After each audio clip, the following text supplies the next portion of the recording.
कभी सोचा है कि सियासत की एक छोटी सी, बिना कंफर्म हुई खबर शेयर बाजार में कितनी बड़ी उथल-पुथल मचा सकती है? चलिए, आज इसी पर बात करते हैं और इस पूरे मामले को समझते हैं, जो हमें सोर्स मटेरियल से पता चला है। सुनिए जरा ये बयान। ये शब्द थे आम आदमी पार्टी के नेता राघव चड्ढा के। अपनी पार्टी के लिए एक मजबूत लॉयल्टी का सबूत।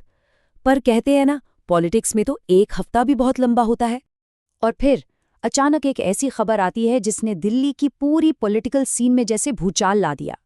और देखिए, सोर्स मटेरियल के हिसाब से ये सिर्फ किसी एक नेता के पार्टी बदलने की बात नहीं थी। नहीं, ये तो एक पूरी सोची समझी रणनीति का हिस्सा बताया गया।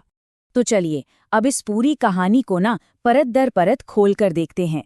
हम ये समझने की कोशिश करेंगे कि सोर्स के मुताबिक आखिर ये सब हुआ कैसे और इसके पीछे की वजहें क्या थीं। अब देखिए, ये जो कथित फेरबदल हुआ, इसमें सिर्फ राघव चड्ढा का ही नाम नहीं था। लिस्ट में तो बड़े बड़े नाम शामिल थे।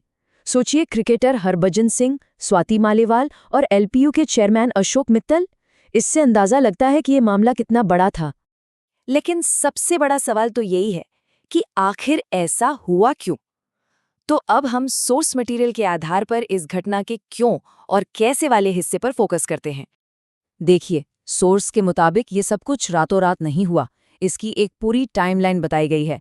पहले ईडी की चार्जशीट में नाम आना, फिर पार्टी के सबसे बड़े नेता की गिरफ्तारी और उसके बाद भी चुप्पी, और फिर टीम के ही एक और सांसद पर ईडी का एक्शन। तो सोर्स का इशारा साफ है कि ये सब बढ़ते हुए प्रेशर का नतीजा था। और यहीं पर सोर्स पॉलिटिक्स की एक बड़ी मजेदार कहावत का जिक्र करता है, बीजेपी वॉशिंग मशीन। मतलब ये कि आप बीजेपी में शामिल हो जाओ और आपके सारे पुराने दाग धब्बे धुल जाते हैं। तो एक एंगल ये भी निकाला जा रहा है कि शायद पार्टी बदलने की एक वजह कानूनी पचड़ों से बचना भी हो। पर सवाल ये है कि क्या कोई भी सांसद जब मन चाहे अपनी पार्टी बदल सकता है? तो जवाब है नहीं, बिल्कुल नहीं।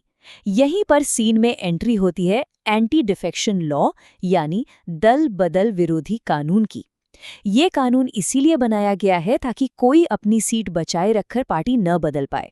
तो फिर इस कानून से बचने का रास्ता क्या है?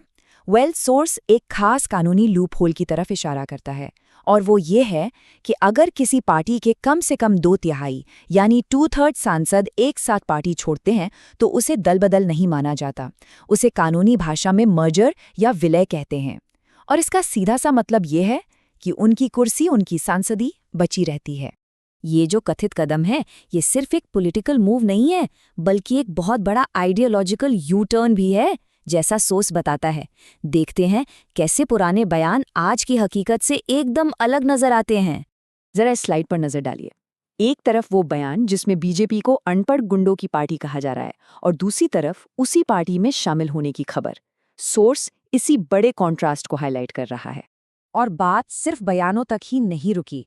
सोर्स एक और इंटरेस्टिंग पैटर्न की तरफ हमारा ध्यान खींचता है कि इस कथित मूव से लगभग 2 हफ्ते पहले से ही बीजेपी की आलोचना करने वाले पुराने सोशल मीडिया पोस्ट्स डिलीट होने शुरू हो गए थे। ठीक है, ये तो हो गई सारी सियासत की बातें, लेकिन इस सब का हम पर, हमारी जेब पर क्या असर पड़ता है? चलिए अब सॉस के इकोनॉमिक एनालिसिस को समझते हैं और ये जानते हैं कि मार्केट ऐसी खबरों को पॉजिटिव क्यों ले सकता है। देखिए, सोर्स के हिसाब से ना मार्केट को स्टेबिलिटी यानी स्थिरता पसंद है। एक मजबूत सरकार का सीधा मतलब है कि कानून तेजी से बनेंगे, पॉलिटिकल रिस्क कम होगा और फ्रीबी यानी मुफ्त की रेवड़ियों वाली पॉलिटिक्स पर शायद लगाम लगेगी, जो इन्वेस्टर्स को काफी पसंद आता है। और ये चार्ट भी बिल्कुल यही कहानी बताता है। इन्वेस्टर्स का भरोसा एक मजबूत और स्थिर सरकार में ज्यादा होता है, बजाय एक बंटी हुई या कमजोर सरकार के। सिंपल। सोर्स में एक टर्म यूज हुआ है, फिस्कल स्लिपेज। आसान भाषा में समझें तो इसका मतलब है जब सरकारें खासकर चुनाव के आसपास वादों पर उम्मीद से ज्यादा खर्च कर देती हैं और पूरे बजट का हिसाब किताब बिगड़ जाता है। एक मजबूत सरकार के आने से इस पर कंट्रोल की उम्मीद बढ़ जाती है। तो इससे कौन कौन से सेक्टर्स को फायदा हो सकता है? सोर्स का मानना है कि इंफ्रा, डिफेंस और रेलवे जैसे सेक्टर्स को बूस्ट मिलेगा, क्योंकि पॉलिसी में कोई बड़ा बदलाव नहीं आएगा। और क्योंकि ये पंजाब से जुड़ा मामला है, तो नॉर्थ इंडिया के लॉजिस्टिक्स सेक्टर को भी मजबूती मिलने के आसार हैं। लेकिन रुकिए, कहानी अभी खत्म नहीं हुई है। इसमें एक और बड़ा ट्विस्ट है। सोर्स हमें एक बहुत जरूरी वार्निंग भी देता है, जिसे हम इग्नोर नहीं कर सकते। इस पूरे एनालिसिस के बावजूद सोर्स का ये मानना है कि इस वक्त मार्केट की दिशा तय करने में डोमेस्टिक पॉलिटिक्स से भी बड़ा एक ग्लोबल फैक्टर काम कर रहा है। और वो ग्लोबल फैक्टर है क्रूड ऑयल, यानी कच्चे तेल की कीमत। जब ये सोर्स तैयार किया गया तब कीमत थी $94 प्रति बैरल। सोर्स का तर्क बिल्कुल साफ है, अगर कच्चा तेल $100 के पार निकल गया तो देश की कोई भी अच्छी से अच्छी पॉलिटिकल खबर मार्केट को गिरने से नहीं बचा पाएगी।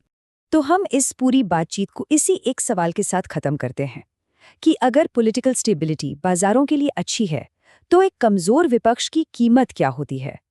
ये एक ऐसा सवाल है जो इकोनॉमिक ग्रोथ और एक हेल्दी डेमोक्रेसी के बीच के बैलेंस पर हमें सोचने पर मजबूर करता है।